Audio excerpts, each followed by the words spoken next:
बागेश्वर महाराज का जीवन परिचय। धीरेन्द्र कृष्ण शास्त्री एक ऐसा नाम जिनकी चर्चा भारत के कोने कोने में होने लगी है। लोगों के मन की बात बिना बताए कह देने की उनके खास अंदाज ने उन्हें एक अलग पहचान दी है। मध्य प्रदेश के छतरपुर में बागेश्वर धाम में दरबार लगाने वाले पंडित धीरेन्द्र शास्त्री देखते ही देखते बाबा बागेश्वर धीरेन्द्र शास्त्री बन गए हैं। महज 27 साल की उम्र में धीरेन्द्र शास्त्री ने वो सफलता पाली जिसे हासिल करने में कभी कभी पूरी जिंदगी निकल जाती है। बागेश्वर धाम सरकार। धीरेन्द्र शास्त्री जी के प्रारंभिक जीवन की बात करें तो महाराज जी का जन्म 4 जुलाई 1996 को मध्य प्रदेश के छतरपुर जिले में गड़ागंज गांव के गरीब हिंदू परिवार में हुआ था। गड़ागंज गांव में आज भी शास्त्री जी का पूरा परिवार रहता है। इसी स्थान पर बागेश्वर धाम का प्राचीन एवं प्रसिद्ध मंदिर स्थित है। श्री धीरेन्द्र कृष्ण शास्त्री जी के परिवार में कुल 5 सदस्य हैं।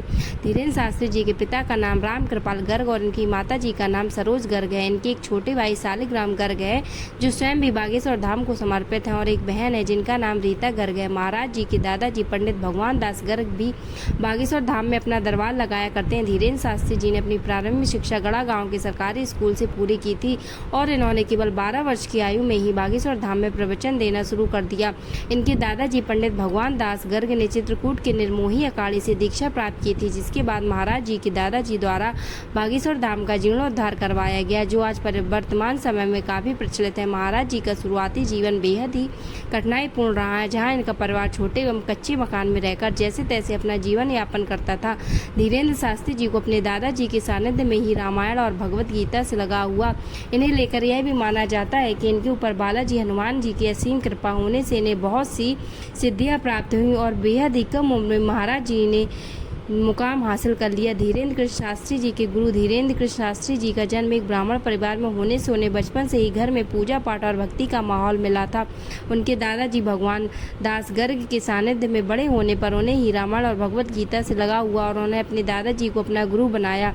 उनके दादाजी हमेशा निर्मोही अखाड़े के पास हनुमान मंदिर में लगने वाले दरबार का नेतृत्व करते थे। शास्त्री जी ने भी अपनी दादाजी से प्रेरणा लेकर उस दिव्य दरबार का हिस्सा बन कथावाचक का कार्य शुरू कर दिया, जिसके बाद से वे अपनी कथाओं और चमत्कारों के लिए मशहूर होने लगे। हमारे देश में आज करोड़ों लोग धीरेन्द्र कृष्ण शास्त्री जी को हनुमान अवतार मानते हैं और उनसे अपनी श्रद्धा रखते हैं। धीरेन्द्र शास्त्री जी की कथाएं और चमत्कारों पर लोगों की अटूट श्रद्धा होने से लोग बागेश्वर धाम में अपनी अर्जी लगाने के लिए सदैव तत्पर रहते हैं। बागेश्वर धाम जो हनुमान जी का वर्षों पुराना मंदिर है, इस मंदिर में धीरेन्द्र कृष्ण शास्त्री जी की पिछले 3 से 4 पीढ़ियां पुजारी का कार्य कर चुकी हैं। इस धाम में लगने वाले दिव्य दरबार की देखरेख महाराज जी वर्ष 2003 से कर रहे हैं। माना जाता है कि महाराज जी ने केवल 9 वर्ष की आयु से ही हनुमान जी की पूजा शुरू कर दी थी, तभी से ही इन पर बालाजी की कृपा बनी हुई है। धीरेन्द्र कृष्ण शास्त्री जी पहले उनके दादाजी द्वारा यह दरबार लगाया जाता था।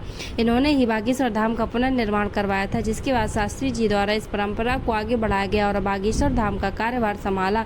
बालाजी महाराज द्वारा इस धाम में दिव्य दरबार का आयोजन कर लोगों की समस्याओं का समाधान किया जाता है। इनकी यह प्रसिद्धि बालाजी हनुमान जी की कृपा मानी जाती है। महाराज जी को मिले सम्मान।